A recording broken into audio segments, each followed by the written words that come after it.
En la propuesta radio estamos vestidos de primavera.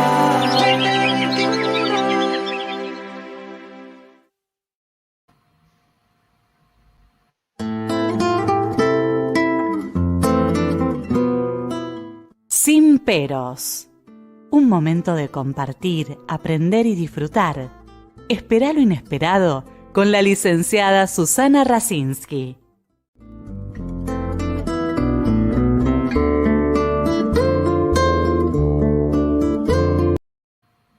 Muy buenas noches. Hoy tengo el agrado de tener una invitada que es múltiple. Aparte de ser líder en todos los grupos, de ayudarnos y darnos un canal para que la gente nos conozca y que participemos en sus libros. Bienvenida, doctora Hilda Katz. Ante todo, buenas noches y muchísimas gracias, Susana, por estar en tu excelente programa. Realmente es un placer y aparte admiro también todo el trabajo que estás haciendo en general y además transmitiéndolo en la radio. Así que estoy muy contenta con este encuentro.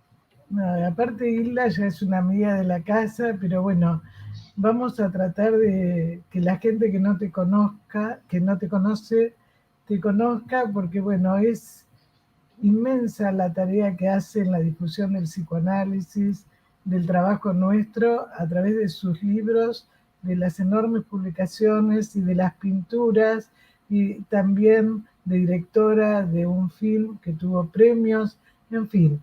Voy a leer algo de lo que hace, porque es muchísimo, ¿no? Bueno, es doctora en psicología, licenciada de Psicología de la Universidad de Buenos Aires, miembro titular en función didáctica de la Asociación Psicoanalítica, de FEPAL, de IPA, es coordinadora del Departamento de Niños y Adolescentes de APA, guionista y codirectora de los cortometrajes Mi película Candela, Mutismo selectivo en una niña de 4 años, y co-guionista de Crímenes Perfectos, ambos acerca de las consecuencias de la dictadura del proceso militar en la tercera generación. Coordinadora del espacio Bion, Post-Bion y del capítulo Lo Infantil. Profesora de seminarios de la Asociación Psicoanalítica Argentina. Titular invitada de varias universidades.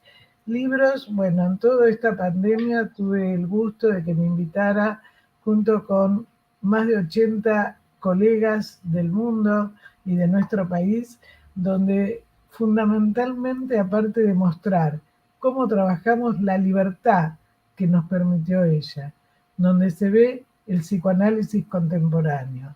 Bueno, y entre los libros, que después los vamos a ver, que es tomo 1 y ahora va a salir justamente que vamos a presentar hoy el tomo 6, Psicoanálisis de niños y adolescentes trabajando en cuarentena en tiempos de la pandemia, el tomo 2, Trabajando en cuarentena y en la post-cuarentena en épocas de la pandemia, Transformaciones e invariancias, tomo 3, Las redes del humano, lo humano de las redes, Trabajando en cuarentena y en post-cuarentena, tomo 4, La pandemia y después una mirada psicoanalítica. También, bueno, está el tomo 5, que es El virus muta, nosotros mutamos, una mirada psicoanalítica. En el 2019, Tatuajes como marcas simbolizantes, la relevancia clínica de los tatuajes para el proceso analítico. No obstante, numerosísimas publicaciones en capítulos en diferentes revistas. Esta semana, que no sé cómo hizo, pero bueno, estuvo en el Congreso de Perú, estuvo en México, en Córdoba, en fin, en Uruguay, bueno, y me olvido. Y ahora, la semana próxima, empezamos con el simposio anual de nuestra institución, en el cual también vamos a presentar trabajos clínicos. Bueno, todo es un poco la realidad que nosotros presentamos. Por eso a mí me gusta, porque ella, cómo surgió todo esto de los libros. Porque vos siempre quisiste que se tuviera un documento no para hablar después, sino en el momento. Contanos un poco cómo fue esto, porque la presentación del sexto libro es la pandemia y después la pandemia mental, que de eso vamos a hablar un poco sobre ciertos conceptos que estamos viendo nosotros a nivel del planeta y por supuesto también en nuestra sociedad. Sí, muchas gracias, Susana. Bueno, vos estuviste en todo este proceso de entrada.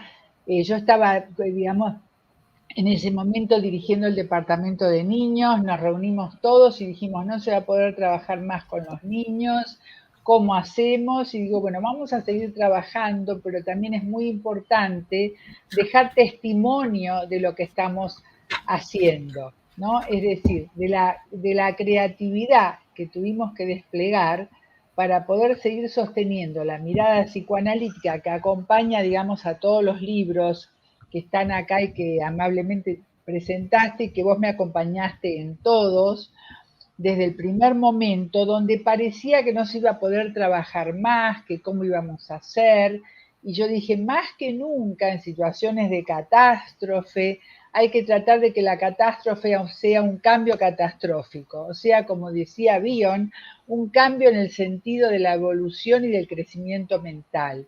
Por supuesto que no dejó de ser una catástrofe porque hubo infinidad de muertes, no solo en el país, en todo el mundo, un estado de duelo y aflicción global, o sea que la catástrofe estuvo, pero dentro de esa panorámica tratar, digamos, de que encontremos la posibilidad de un cambio catastrófico en el sentido de poder tolerar la violencia, de poder tolerar la turbulencia, de poder tolerar los estados de perplejidad que estábamos viviendo, para poder, digamos, tener una especie de punto de apoyo que para nosotros como psicoanalistas fue la mirada psicoanalítica, no importa cómo ni dónde se pusiera en práctica.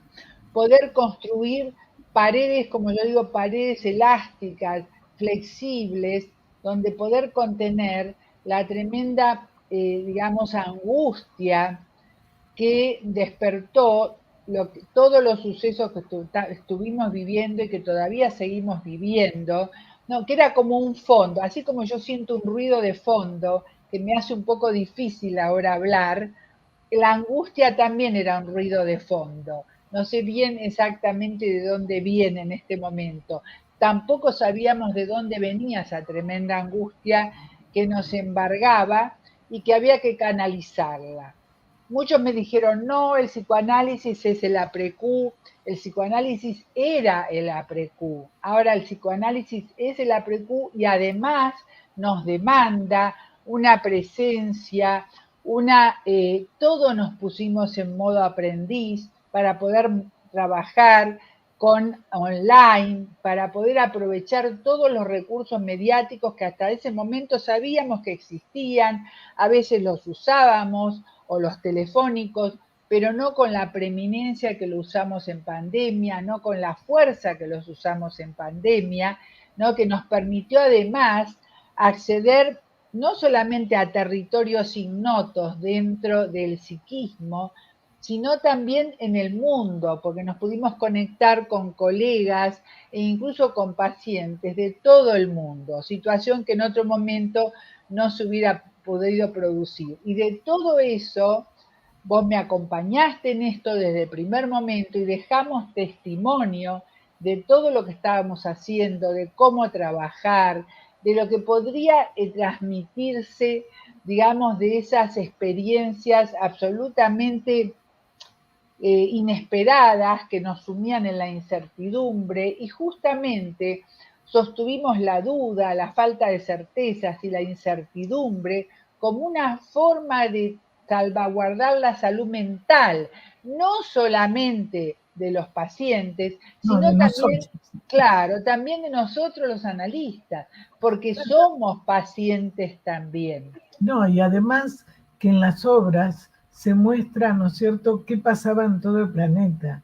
Tenemos colegas de distintos países del mundo y donde se vio que la escucha nuestra, incluso con gente que llamaba la plataforma, que sigue llamando de APA en forma gratuita, cómo sirvió la escucha desde el análisis, desde el psicoanálisis, pero también experiencias desde Inglaterra, desde China, distintos lugares del mundo, y donde se vio un poco también el cambio del encuadre nuestro, ¿no? De no tener el diván, de no ser presencial. Bueno, acá va pasando Adrián las distintas... Sí, claro, ese es el primer libro sobre tatuajes, todos los covers, las tapas, pertenecen a la serie mía de pintura digital, que la hice hace un tiempo, pero que en este momento sentí esto que vos decís, ¿no? La importancia de ponernos en modo aprendiz y movernos digitalmente. Por eso me pareció importante, ¿no? Es decir, lo inesperado, ¿no? Esta pintura en realidad refleja lo inesperado, ¿no? Eso que aparece, eso que aparecía como un fantasma, que no sabíamos qué hacer con ese, digamos, con el virus, y que todavía tampoco sabemos mucho qué hacer, pero estamos más aliviados por las vacunas, ¿verdad?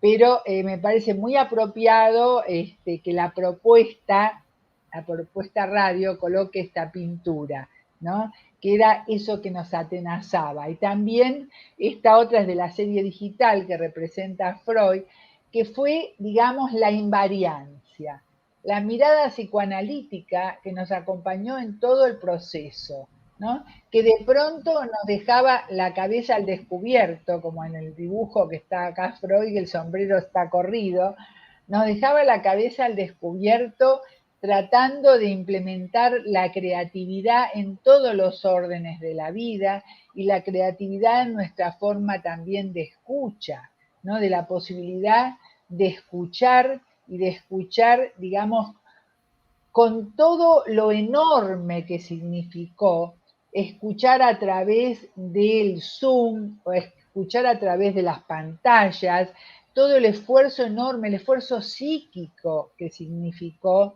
escuchar de esa forma, ¿no? Que tenía sus ventajas porque nos permitió trabajar, pero también todos hablábamos del cansancio al final de la jornada, porque aparte las demandas eran mucho más extremas, como vos lo comprobaste cuando estuviste en la línea de atención de la Asociación Psicoanalítica Argentina, y que yo estaba también supervisando algunos grupos.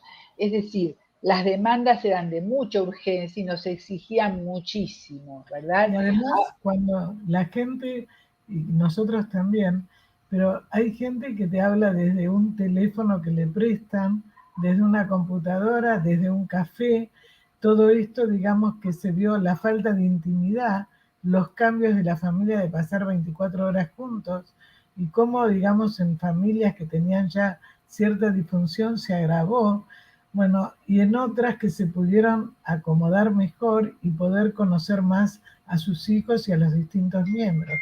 Y todo esto vos lo volcás muy bien en todas estas pinturas, ¿no? Exactamente, exactamente. Todo el caos, ¿no? La pintura anterior es muy graciosa, la que mostró Adrián, porque se llama Todo es literatura.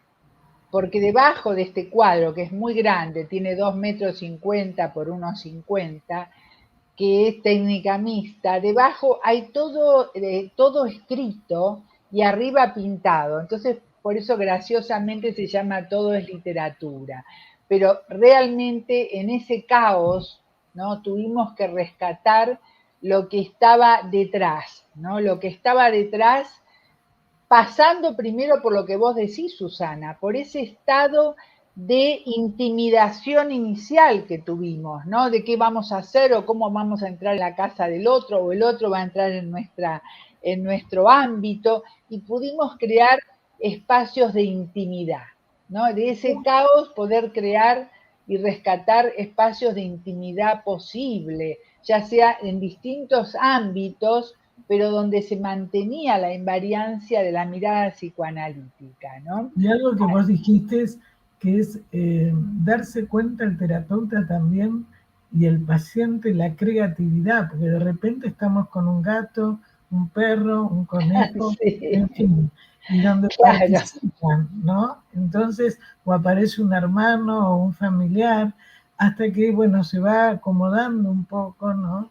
Y lo importante que es el encuadre interno que nosotros tenemos y el encuadre externo, ¿no? Pero Claro, y que poder necesitamos hacer un encuadre formar. ampliado, como vos decís, poder la posibilidad de atender a la familia, que a veces es tan difícil, o que se integren, ¿no? Es decir, como decía Pillon Rivière, que entren todos los que puedan, ¿no? Cuando abría la puerta del consultorio.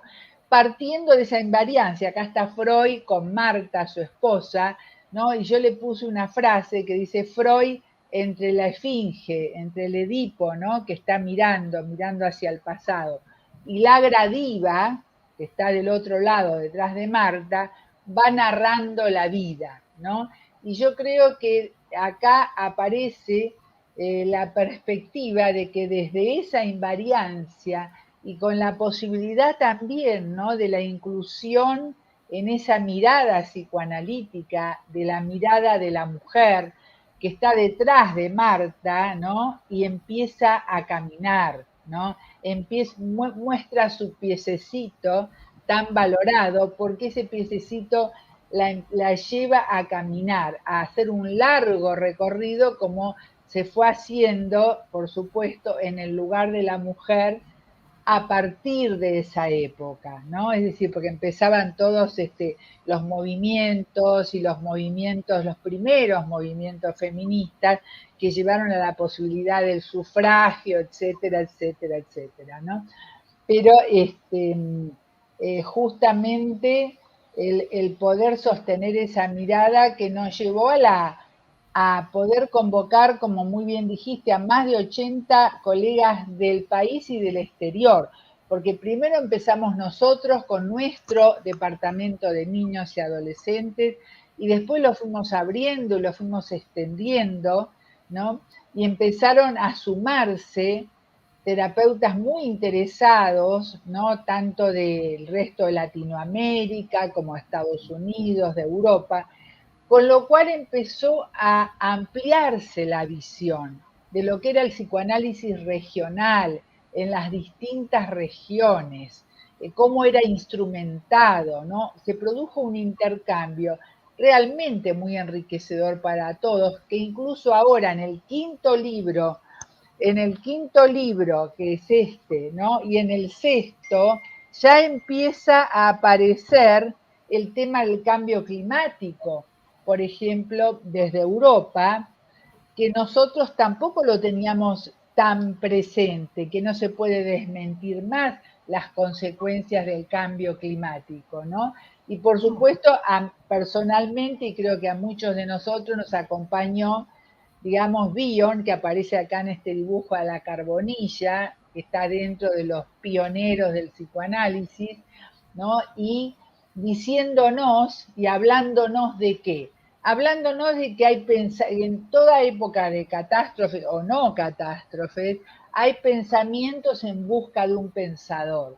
Y nosotros humildemente ofrecimos estos espacios en los libros, ¿no?, con todos los pensadores que se ofrecieron para poder ver si podían albergar lo nuevo, esos pensamientos también que no habían sido pensados todavía, y también los pensamientos de lo impensable, ¿no? Ante un virus de los cuales nos tomaba como huéspedes, ante un virus que de pronto condenaba a morir en soledad, condenaba a no poder realizar o despedirse o ayudar a los seres queridos, es decir, todo ese estado de duelo, como aparece en este cuadro, que en realidad es un homenaje a Munch, al grito de Munch.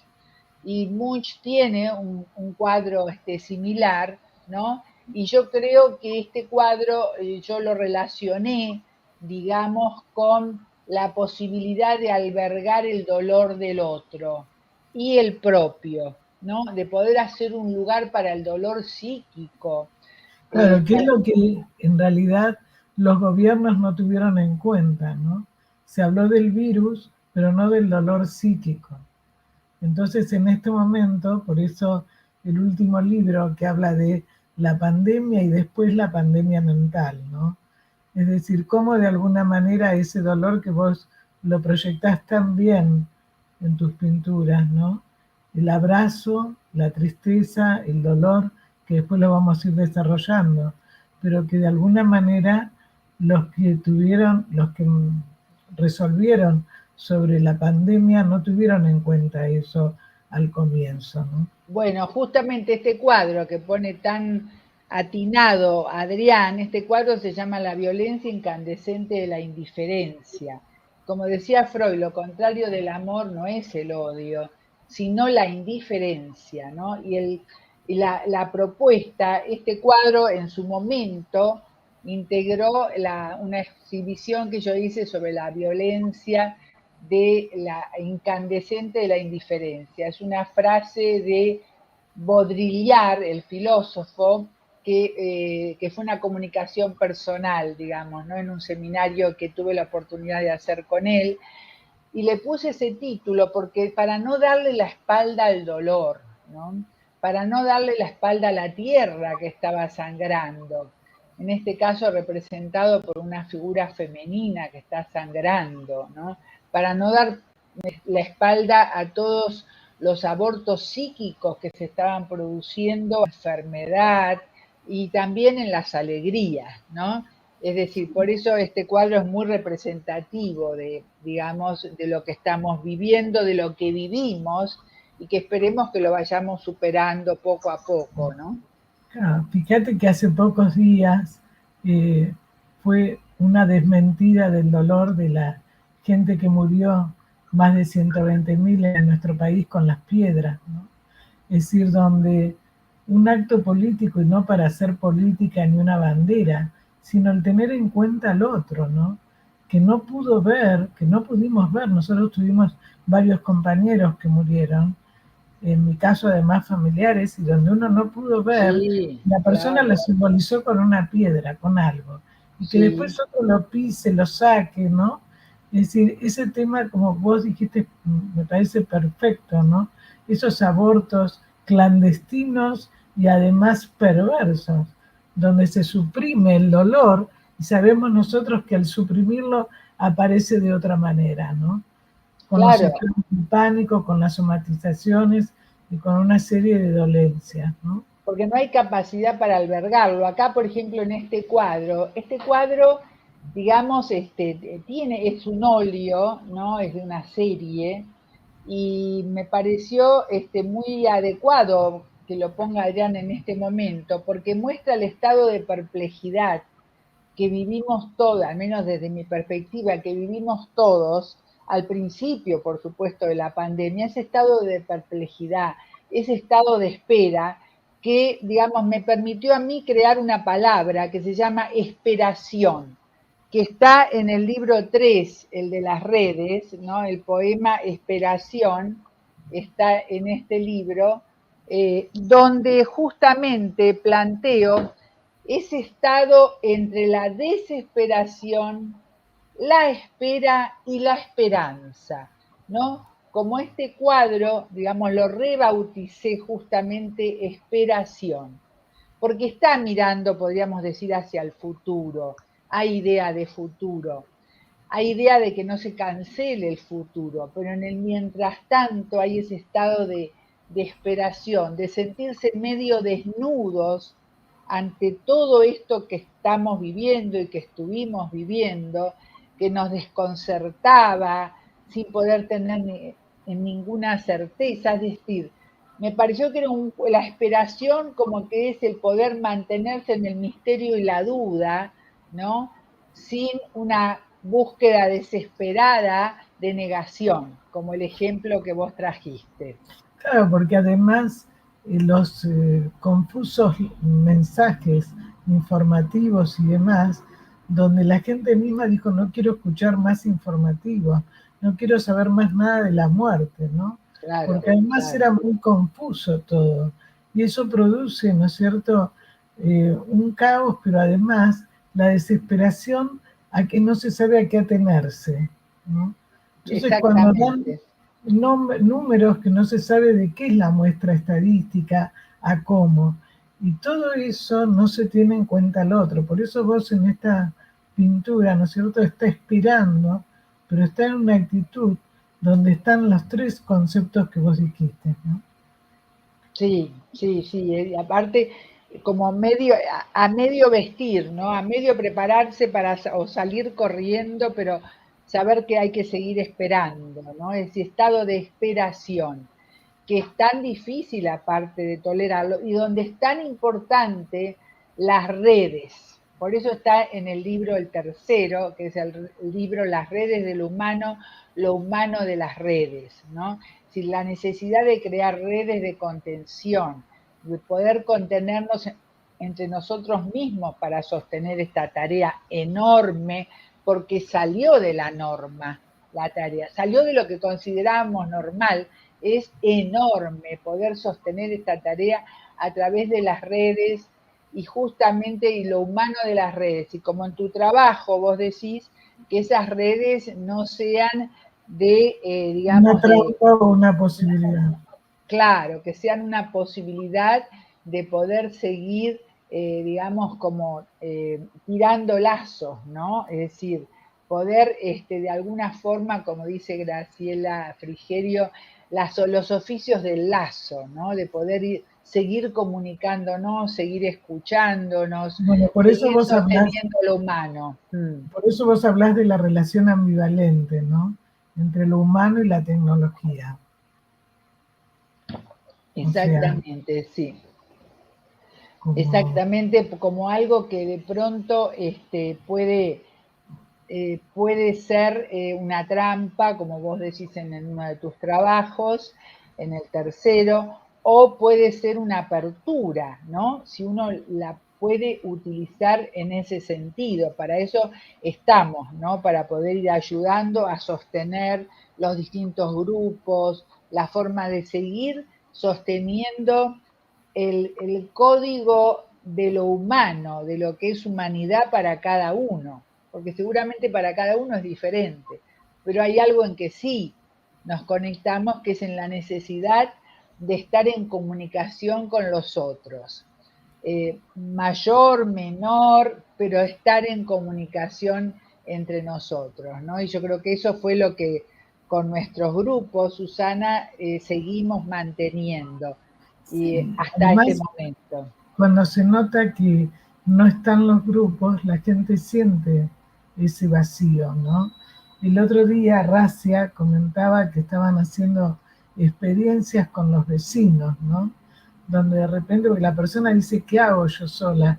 Los jóvenes que te dicen, ¿cómo conozco gente? Los más grandes que te dicen, bueno, no puedo salir. Bueno, pero de repente el vecino que hace mucho que no ves, ¿no? O sea, siempre hay alguna forma, pero el tema es que cuando la persona ha tenido tanta dificultad en los vínculos, se ha sentido más atrapado. Entonces, de alguna manera, se profundizó su parte, digamos, no resuelta.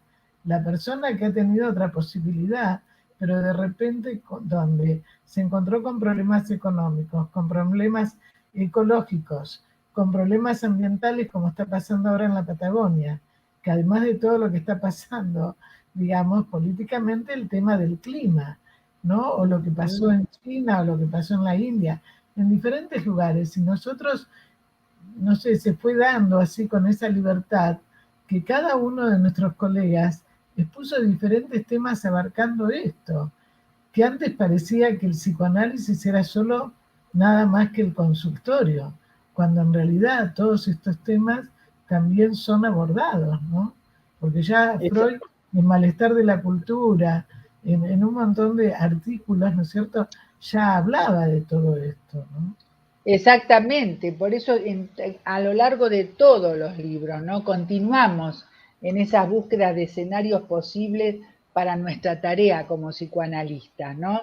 En esa propuesta de sostener el interés guiados por las palabras de Freud, ¿no? Es decir, como un faro de alguna manera que nos iluminó a todos en nuestros escarpados derroteros, como digo yo, que nos llevan por caminos imprevisibles, desconocidos, ante una realidad distópica que nos atañe y nos toca a todos, ¿verdad? Hay una frase que yo pongo en el libro 6 de Jacques Attali, que dice, para no hacer sufrir hoy de la pandemia a los niños de 10 años, de la dictadura a los 20 y del desastre climático a los 30, es necesario pasar lo antes posible de una economía de la supervivencia a una economía de la vida.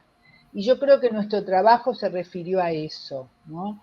A un pasaje a la economía de la vida, de poder seguir sosteniendo la vida y de poder seguir sosteniendo la subjetividad, porque como vos decís, muchas, no solamente, digamos, de la parte física, sino muchas subjetividades ya venían con enfermedades preexistentes. Ya había una dificultad en los vínculos, había como un enfriamiento en las relaciones, había, por supuesto, en las situaciones particulares, sabemos que todo trauma remite a traumas individuales, y acá estamos hablando de un trauma individual, social y colectivo, ¿no? Que abarcó a todo el mundo, ¿no? Es decir, que en ese sentido es cierto que Freud, digamos, Nuevos Caminos para la Terapia Psicoanalítica, proponía que nuestra técnica se iba a volver cada vez más sensible e intuitiva, que es algo que lo pudimos comprobar más que nada, digamos, durante todos estos 2 años de trabajo, ¿no? Donde apuntamos a la sensibilidad para sostener el vínculo y al ejercicio de la intuición, que saben que es uno de los puntos que me interesa mucho, pero realmente se puede decir, ¿no? Que hay como el psicoanálisis siempre estuvo en movimiento, en transformación, desde la época de su creación, ¿verdad? Siempre cada vez estuvo en movimientos más importantes de masas. Y no hay que olvidarnos, como yo lo planteo en el volumen 6, ¿no? De alguna manera, que 100 años después, esta apocalíptica y darwinista pandemia de COVID-19 del siglo XXI, y digo darwinista porque hubo un momento que había que elegir a quién ponerle el respirador, ¿no? Nos enfrenta a un cruce entre 2 eras y sus consecuencias, ¿verdad? O sea que nos encontramos con lo que también vos anticipaste, que ya es el libro 7, porque el volumen 6 es Psicoanálisis en pandemia y en pospandemia. Caos, fronteras complejas, horizontes inciertos. Y el 7 es la pandemia mental, ¿verdad? Porque nos encontramos con esa pandemia mental que sigue atenazando a las sociedades, las instituciones y las familias, cuyas consecuencias se pueden constatar en todos los órdenes de la vida. Por supuesto, a eso se suma, como vos dijiste, el entorno ambiental, el cambio climático, las trágicas derivaciones, ¿no? Que ya no se pueden desconocer más. En ese sentido nos guió mucho el pensamiento de Edgar Morin, que en nuestro país estaba representado, ¿no? Por Raúl Domingo Mota, que lamentablemente falleció de COVID apenas comenzada la pandemia en la Argentina, y Edgar Morin decía, el desencadenamiento tecnoeconómico mundial, animado por un afán de lucro, esto se refiere a lo que dije antes de Attali, ¿no? La economía de la vida, ¿no? Animado por un afán de lucro insaciable, es el motor de la degradación de la biosfera y de la antroposfera. Y esto, dice, me devuelve a mi resistencia, dice Morin a sus 100 años. Él, bueno, la consecuencia de la gripe española, ¿no? La semana pasada él decía, ¿cómo llegué a los 100 años? Porque nunca tuve rencor. Y para mí me pareció fundamental, porque si nosotros hacemos análisis de varios de los representantes políticos a lo largo de la historia argentina, en la mayoría no hubo padre. Es decir, tanto San Martín, Perón, Isabel Perón, Cristina, etcétera, etcétera, ¿no? Es decir, donde de alguna manera, cuando invade el rencor, el resentimiento, que nosotros teníamos un colega que falleció, Luis Canciper, que trabajó mucho todo esto de los afectos, realmente no hay posibilidades, se ejerce la violencia, que después se vuelve en contra de uno mismo, cuando la persona tiene el rencor. Y Morín justamente decía esto la semana pasada. ¿Por qué yo llegué tanto tiempo? Porque nunca me quedé con el rencor ni el resentimiento. Yo creo que esto es tan importante, porque vos tomás un tema que me parece que tiene que ver mucho con esto, la falta de adultos y cómo se ejerce la violencia. Porque justamente cuando la persona, que es lo que dice también Bion, ¿no? Todo eso que tiene adentro que le dolió, lo tiene que largar afuera. Pero el tema por eso, ¿qué es lo que pasa cuando queda solo en descarga? ¿No? Cuando es todo cantidad y no lo puede cualificar, no lo puede procesar. Entonces hay muchos tipos de violencia. Vos abarcás un tema que es muy importante porque sos la que introduce el término de adulticidio. Entonces, si Sí. querés, cuando vos quieras, le decimos a Adrián que pase, si querés, el video de la violencia o después, como vos quieras, para poder entrar un poco en este tema que vos lo desarrollás también. Sí, la verdad que sería lindo que lo pase antes de hablar de adulticidio para hacer como un corte, pero yo quería terminar porque el libro 6 ¿no? Comienza con una frase, ¿no? Es decir, que donde apunta a que digamos, el virus, digamos, el virus es una frase del año 1998 de Lucy Garrett, ¿no? Una bióloga, y dice que los virus y las bacterias seguirán circulando en las poblaciones más desprotegidas del planeta, que sin equidad los virus van a seguir circulando, ¿no? Así es como empezamos el libro 6, apelando tanto a la problemática, digamos, podríamos decir, individual y la problemática social y colectiva, porque realmente se incluye en todos nuestros libros lo social con el conflicto psíquico, porque es un desafío ineludible para el psicoanálisis del siglo XXI, ¿no? Ya que el mundo de hoy es lo suficientemente caótico como para proponer encuadres rígidos, teorías definitivas, ¿no?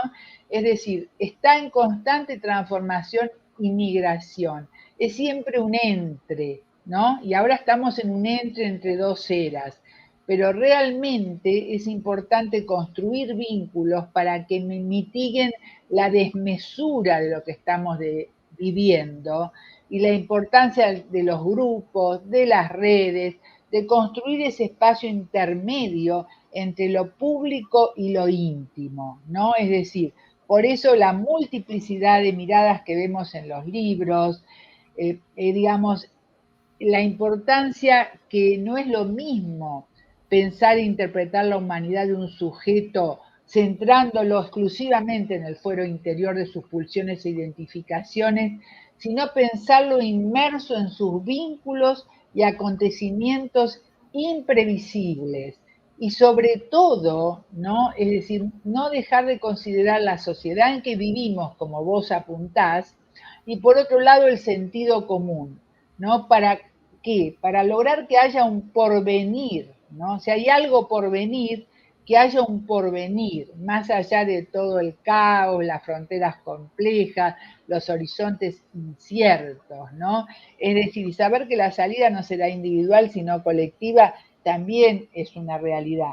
Freud nos advirtió, ¿no? Cuando se refiere al futuro, de la importancia, digamos, de la miseria neurótica, sobre todo en las capas populares, donde es más grave, según sus palabras, que pueda haber de alguna manera la esperanza, nos habla Freud, de que se ofrezcan tratamientos como lo hacemos en los hospitales, como se hace en la Argentina y se hace en Latinoamérica de trabajar en los hospitales, digamos, para poder de alguna forma atender, digamos, las depresiones que vienen, como decía Freud, bajo la carga de las privaciones. En Es Italia, decir, Loredana, cuando estuvo, estaba explicando cómo, teniendo en cuenta Bauleo, el tema de los grupos, cómo se estaba trabajando justamente allá en las comunidades, ¿no? Claro, pero Bauleo fue de acá para allá y llevó toda por esa eso digo, riqueza. teniendo en cuenta Bauleo, que es nuestro, pero bueno, Sí, fue allá y desarrolló claro. todo esto, y bueno, y creo Sí, que claro. lo importante, digamos, es la transformación, no tener miedo tampoco a que si se transforma, no es que se pierda la invariancia, ¿no? No, Sino que por supuesto, se porque tiene que acomodar. Pero sí, si porque querés, tiene una fragilidad específica el psicoanálisis, ¿verdad? Que es su mismo objeto, el inconsciente, y hay que volver siempre al gesto original de Freud contra los prejuicios que el propio psicoanálisis puede suscitar, ¿no? Para mantener su legado y su fecundidad hay que volver permanentemente a crearlo y a recrearlo. Pero no nos olvidemos que en 1921, luego de la Primera Guerra Mundial, la gripe española, él escribe, ¿no?, La psicología de las masas y análisis del yo, saliendo de la epidemia, saliendo de la Primera Guerra, con la creación en 1920 del partido nazi, ¿verdad? En un mundo sumergido en los duelos, las carencias, el resentimiento y sobre todo la venganza también, el hambre y la sed de venganza, y nos transmite igual su interés en lo que investiga, pero ya estaba, como se dice, esa sed de venganza incubando la la Segunda muerte Guerra de sus Mundial. hermanos, todos La los duelos muerte que de una vivió, hija, es decir, por eso mismo, digamos, considero que todo lo que podamos trabajar es importante, ¿no? Y de alguna forma es una manera de estar acorde a un tiempo de mutaciones cualitativas permanentes de la sociedad en que vivimos, del cambio de paradigmas, de la desmesura de lo planetario, en un contexto de incertidumbre, fragilidad, pero a poder abrir interrogantes y generar interés para que el futuro no sea cancelado. O sea que yo siempre hablo de esto, ¿no? De ese grafiti que decía, por falta de interés el futuro ha sido cancelado en una universidad. Y a sí, mí me despertó, fue un hilo rojo que me llevó a escribir y a tratar de comunicar para que el futuro no sea cancelado. Pero lógicamente, un cambio de paradigma, como dice Edgar Morin, es un proceso muy largo, es difícil, es caótico, topa con enorme resistencia de las estructuras establecidas, de las mentalidades. O sea que un nuevo paradigma, nos dice Edgar Morin, se gesta necesariamente en el dolor y el caos, ¿no? Y tampoco estamos muy seguros que pueda emerger. Yo diría, sumándole, en poder tolerar el dolor y el caos. Bueno, perdón que nos extendimos, pero me pareció interesante lo que vos planteaste respecto a lo otro que estoy trabajando, ¿no? Que es el tema pero del antes de eso, si querés, el video, sí. Adrián, ¿por qué no pasás el video? ¿Eh? Para poder un poco ver la violencia y cómo cuando hay violencia uno no tiene que devolver con violencia, ¿no? Porque eso genera más violencia. Es Entonces, el de video alguna es manera, un mini video de una exposición que hice en la Asociación Argentina de Actores.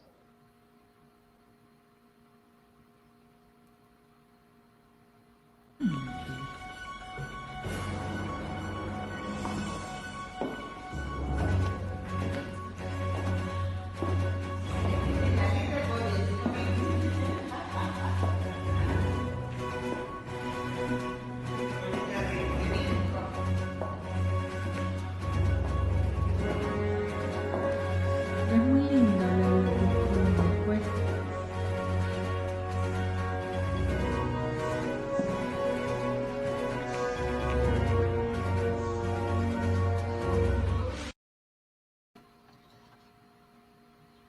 bueno, es Es muy una claro, parte de ¿no? la exposición, pero es muy claro, ¿no? Es una parte de la exhibición, sí.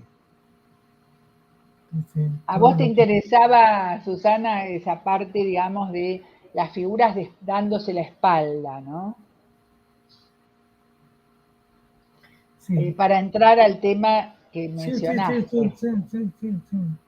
Sí, porque de alguna manera, digamos, en este momento que hay tanta violencia de distinto tipo, desde la violencia digamos, en palabras, en malos tratos, hasta la indiferencia.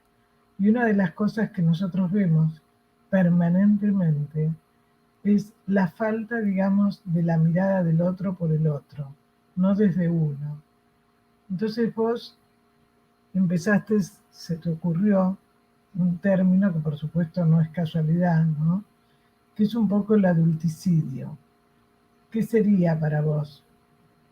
Para poder explicarlo a la gente que no es colega. Bueno, yo trabajé mucho con Arnaldo Raskowski con el filicidio, Sí, ¿no? Y en este momento, ¿no? Sobre todo acentuado por la pandemia, donde de alguna manera los adultos se vieron como asaltados en todo sentido por una serie de, digamos, de situaciones y de emociones imposibles de digerir, ¿no? De hacerles la digestión mental necesaria, se acentuó el tema que yo le puse de nombre, la palabra que creé, así como esperación, la palabra adulticidio, ¿no?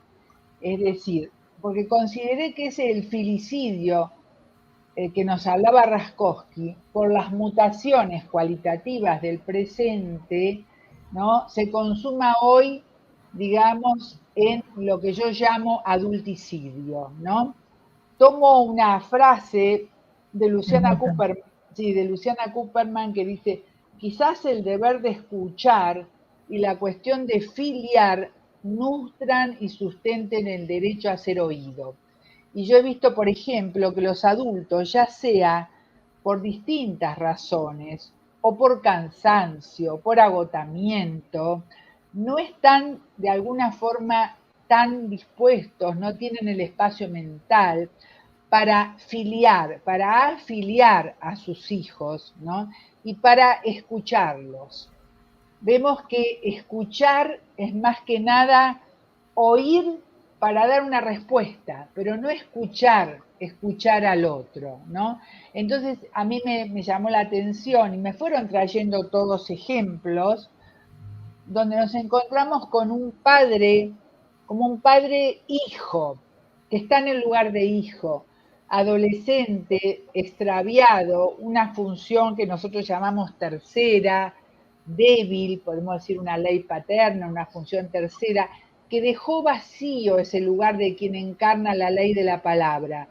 Es decir, ya sea por distintas situaciones, ya sea porque transgeneracionalmente tampoco hubo un padre o una función tercera, ya sea porque, digamos, el hostigamiento de la sociedad hizo que no hubiese un espacio para albergar en la mente al hijo, para afiliarlo, ¿no? Afiliarlo, ¿no? eso Decir, es fundamental, que lo hemos trabajado y escrito distintos colegas, yo también, con la función parental, ¿no?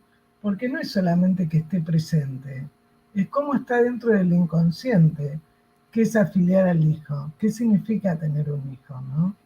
Porque aún hoy, con los espermatozoides congelados, el alquiler de vientres que no sabemos qué puede pasar, sí sabemos que ya cuando uno decide ser padre, implica un montón de cosas. Y lo que nosotros vemos, que vos lo ponés muy claro esto, cuando los chicos te dicen, yo quiero un analista, quiero alguien para poder hablar, porque no me escuchan, no tengo con quién hablar.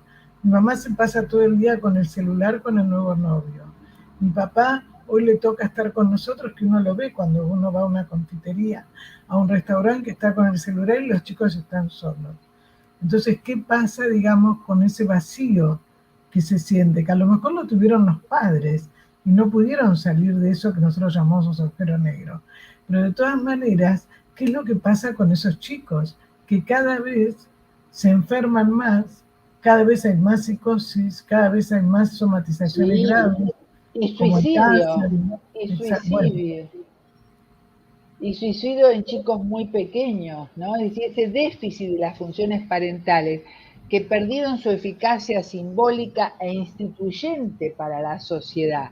O sea, que nos encontramos con estados de orfandad psíquica, como yo llamo, en los que no se puede dejar de sentir la fragilidad de los adultos, que están distraídos, abstraídos, absortos y agobiados en la mayoría de los casos que recibimos en consulta. Pero no es un tema de echar culpas, sino es un tema de describir una situación para ayudar a esos adultos a ser ellos los que afilien a sus hijos, a ser ellos los que lo alberguen a sus hijos, ¿no? O sea, porque hay un marcado déficit de transmisión de los vínculos de donación de sentido, de amor estructurante, donde los padres y adultos a cargo o adultos a cargo, a su vez no están ni presentes, como digo yo, ni ausentes, sino con una presencia evanescente, ¿no?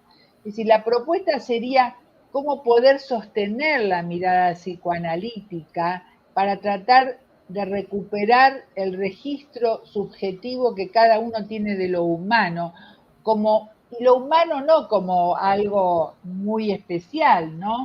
Sino lo humano como la necesidad y el soporte de la escucha, de la palabra necesaria, de la palabra viva para explorar lo desconocido. Es decir, lo que yo llamo adulticidio, como la otra cara del filicidio de niños, adolescentes y adultos, porque, digamos, tanto los niños como los adolescentes y adultos reproducen la violencia de una sociedad donde todos son hermanos huérfanos, ¿no? Y como que están esperando alguna resolución. Por eso dije, ¿no? Para que los niños de hoy no sufran de la pandemia a los 10, de la dictadura a los 20 y del cambio climático a los 30, ¿no? O sea, que están tratando de embanderar esas ausencias, esos vacíos, con fanatismos, con distintas certezas, fundamentalismos. Ese es el peligro, ¿no? Además, con la necesidad de los mitos, ¿no? De las Los mitos, religiones. claro. De Y que, alguna manera aparece lo mágico, lo omnipotente que me va a salvar. Y por cuando uno supuesto, interviene, no con interpretaciones, ¿no? Para los que nos están escuchando, los colegas, con construcciones a veces, donde se le posibilita al otro darse cuenta que también va a poder disfrutar lo que a lo mejor como papá o mamá o como adulto nunca pudo, ¿no? Y entonces cuando uno hace un trabajo familiar o grupal, ¿no? Y donde se va dando un espacio y un tiempo que a lo mejor nunca supieron que lo podían llegar a tener. Y yo creo que ese es el nuevo continente que nosotros, como vos bien decís también, como dice Bion, ayudarlos a pensar, ¿no? Prestarles un poco ese aparato que no pudieron. usando una palabra que se usa mucho ahora, yo digo que el trabajo ahora en psicoanálisis con niños y adolescentes es empoderar a los adultos a cargo, a las funciones parentales y o adultos a cargo, digo, ¿no? Para incluir, para que de alguna forma ellos puedan hacer ese proceso de afiliar y de filiación, ¿no? Y sientan que pueden, ¿no? Porque están todos como todos hermanos huérfanos. Y hay un enmudecido, un sufrimiento psíquico que se lo padece pero no se lo siente como tal. Y es un gran sufrimiento el tener que delegar la parentalidad en otro adulto, como decía Legovici. Él decía, es un sufrimiento mudo, pero el sufrimiento está. Entonces es mucho en este momento nuestra labor como analistas apoyar y acompañar a los adultos a cargo, a los padres, digamos, para que puedan sostener las funciones parentales. Por eso digo esa palabra que tanto se usa, para empoderarlos para ello. A mí me ha pasado que a veces me preguntan, ¿pero eso va a servir? Le digo, sí, por supuesto, va a servir y mucho, ¿no? Sobre todo en el caso de adolescentes, donde es tan importante la función paterna, la función tercera, la ley paterna, la ley tercera, si quieren llamarle, que esté presente. Entonces se sorprenden de los efectos bienhechores que causa una salida con el hijo, el escucharlo con atención, aunque no tengan respuesta. La respuesta es lo de menos. Lo importante es la escucha Bueno, implicada y comprometida. el otro día un autor decía, es escritor, y él decía, "Mm, no sé cómo hacer para que mi hijo alguna vez deje de escribirme con jeroglíficos, Q, M, S, no, que escriba alguna palabra, a ver, y que pueda leer, ¿no? Entonces, yo creo que vos dijiste algo que es muy importante, que no tenga miedo el adulto, que uno no le va a mostrar la culpa, porque hizo lo que pudo. El tema es cómo se puede permitir también transformarse, cómo se puede modificar, porque de alguna manera, ¿no es cierto? Si uno no sabe qué decirle, ¿cómo poder acompañarlo? Aún en el silencio, pero que el otro sienta que lo acompaña. Que eso es fundamental. Porque el Porque silencio dicen, es yo no sé qué elocuente. hacer, no sé qué decirle, no se me ocurre. Vos decías recién una salida, pero dicen, y a mí no se me ocurre esas cosas, ¿no? Claro, si el adulto, el supuesto adulto, o el que está a cargo, nunca fue mirado, nosotros también con la pantalla, el otro día, una colega, bueno, que es colega, pero es paciente también, o sea, yo nunca pensé que me iban a mirar tanto, que yo me iba a ver tantas veces. No estaba acostumbrada a verme. Claro, Bueno, claro. entonces, claro, de repente, digamos, ¿qué significa tener que enfrentarnos con nuestra mirada y con los chicos y adolescentes cuando le plantean a los padres temas que ellos no pueden? Pero es mejor decir, bueno, no sé, lo hacemos juntos, ¿cómo podemos hacer? Antes de terminar, porque yo te agradezco muchísimo y te invito, por supuesto, para el año próximo, pero que puedas decir lo que vos quieras como cierre y también un poco para los que te escuchan. Porque siempre Hilda, a lo largo de todos estos años que nos conocemos, siempre ella tiene un mensaje, como dijiste hace un ratito, de porvenir, de esperanza. Sí, el mensaje de porvenir es poder persistir en el intento de seguir comunicándonos y de seguir dejando testimonio, en este caso, de lo que hacemos, para poder sostener la esperanza, ¿no? Como decía Freud, él no sabía si el tener esperanza, y lo dice así en Tratamiento Psíquico del Alma, significaba que no se iban a contagiar en la epidemia, ¿no? Pero lo que sí sentía que la esperanza, de alguna manera, presagiaba un tratamiento más exitoso, ¿no?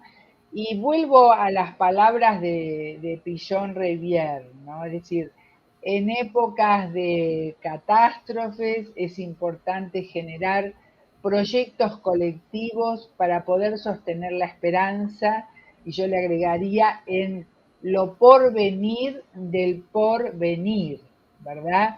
Es decir, donde justamente el trabajo mancomunado entre todos nos ha dado la posibilidad de transmitir esa esperanza a través de los libros, a través del cesto, que no sé si quiere poner a Adrián la imagen del cesto, no sé si Sí, la puso, sí, no, y, no la puse. y del séptimo que todavía no tiene imagen, pero va a ser Bueno, también de la serie digital, ¿no? Y poder tolerar todas estas mutaciones cualitativas que nos llevarán bueno, por caminos desconocidos, pero no por eso dejarlos de lado. Acá está el sexto volumen, ¿no? Donde estás vos, Susana, y muchos de los colegas que siempre nos acompañaron y de alguna forma refleja o no o un momento como de juntarse, como yo digo, de reflexión ante todo lo que vivimos a través del dibujo, del, de la pintura digital. En, estas son mis palabras y que para que el futuro no sea cancelado hay que justamente generar estos proyectos colectivos y sostener la esperanza. Seguramente podría pensar en algunas más, ¿no? Y poder tolerar la esperación, ¿no? Entre la espera, entre la desesperación, la espera y la esperanza.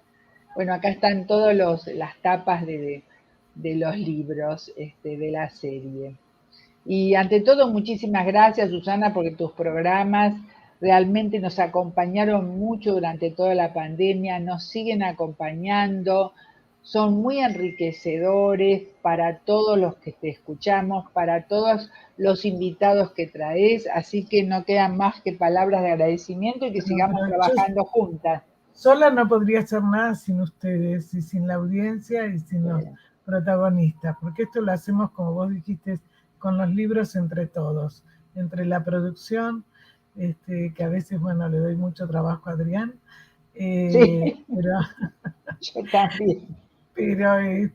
Pero también con la audiencia, porque bueno, nos ven, nos escuchan y nos ven de distintos países, y bueno, se fue ampliando un poco, porque tanto de México, de Israel, colegas de Italia, de España, y bueno, y es un poco, creo que a todos nos hace bien, así que bueno, va en uno en poder difundir, pero también compartir, porque a mí también me hace bien, como a vos también, todo lo que vos haces. O sea, creo que no es solamente, digamos, atender al paciente, sino también que a nosotros también nos hace bien, de poder ayudar y poder enriquecernos con lo que nos hacemos. Sí, exactamente, porque es muy importante, digamos, la comunicación y la publicación y el intercambio de lo que hacemos. Es un desafío, ¿no? Es un desafío más que hay que atravesarlo. Uh-huh. Y además seguir aprendiendo, porque a veces cuando nos dicen cosas que a lo mejor nos corrigen, nos orientan, pero uno sigue investigando y sigue descubriendo, ¿no? ¿Te acordás que Freud decía, cuando no hay novedad es porque nos morimos? Entonces, bueno, vos siempre nos descubrís diferentes facetas y también nos ayudás a nosotros a poder mostrar lo que hacemos y a intercambiar. Así que muchísimas gracias, Hilda, y bueno, y nos seguimos viendo. Y bueno, nos seguimos viendo para el volumen 7 de la pandemia mental, que también en el video muestro, ¿no? Es decir, digamos, los estados alterados que se han exacerbado muchísimo en estos 2 años en todo el mundo. Un beso muy grande y gracias. Un beso y gracias. Gracias, Adrián, también. Sí. Hasta la próxima. Sin peros. Un momento de compartir, aprender y disfrutar. Espera lo inesperado con la licenciada Susana Rasinski.